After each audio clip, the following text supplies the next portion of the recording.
ഖത്തറിലെ സാമൂഹിക സാംസ്കാരിക സംഘടനയായ ഫോക്ക് കോഴിക്കോട് ബീച്ച് ശുചീകരിച്ചു. ഫോക്ക് ഭാരവാഹികളും കമ്മിറ്റി അംഗങ്ങളും ഉൾപ്പെടെ നിരവധി ആളുകൾ പങ്കാളികളായി.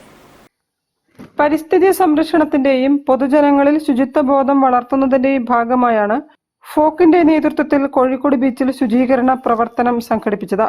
ശുചീകരണ പ്രവർത്തനത്തിൽ ഫോക്ക് ഭാരവാഹികളും എക്സിക്യൂട്ടീവ് അംഗങ്ങളും ഉൾപ്പെടെ കോഴിക്കോട് ജില്ലയിലെ വിവിധ ഭാഗങ്ങളിൽ നിന്നുള്ള 50-ലേറെ അംഗങ്ങൾ പങ്കെടുത്തു.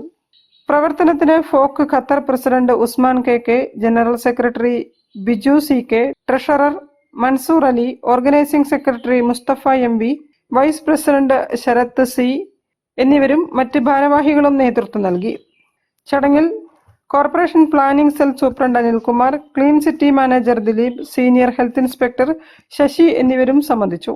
പരിസ്ഥിതി സംരക്ഷണത്തിന്റെ പ്രാധാന്യവും പൊതുസ്ഥലങ്ങൾ വൃത്തിയായി സൂക്ഷിക്കേണ്ട ഉത്തരവാദിത്വവും ഓർമ്മിപ്പിക്കുന്നതിനായി ഫോക്ക് സ്ഥാപിച്ച ബോർഡ് പ്രസിഡന്റ് ഉസ്മാൻ കെ അനാച്ഛാദനം ചെയ്തു.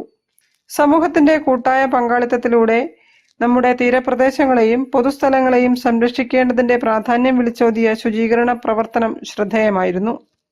പരിസ്ഥിതി സംരക്ഷണത്തിനും കോഴിക്കോട് നഗരത്തിന്റെ സൗന്ദര്യം കാത്തുസൂക്ഷിക്കുന്നതിനും ഇത്തരം പ്രവർത്തനങ്ങൾ തുടർന്നും സംഘടിപ്പിക്കുമെന്ന് ഫ്രണ്ട്സ് ഓഫ് കോഴിക്കോട് ഖത്തർ ഭാരവാഹികൾ അറിയിച്ചു. News bureau, Kozhikode.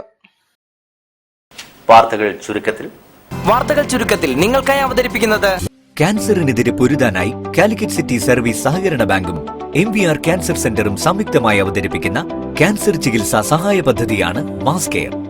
പ്രധാന വാർത്തകൾ ഒരിക്കൽ കൂടി.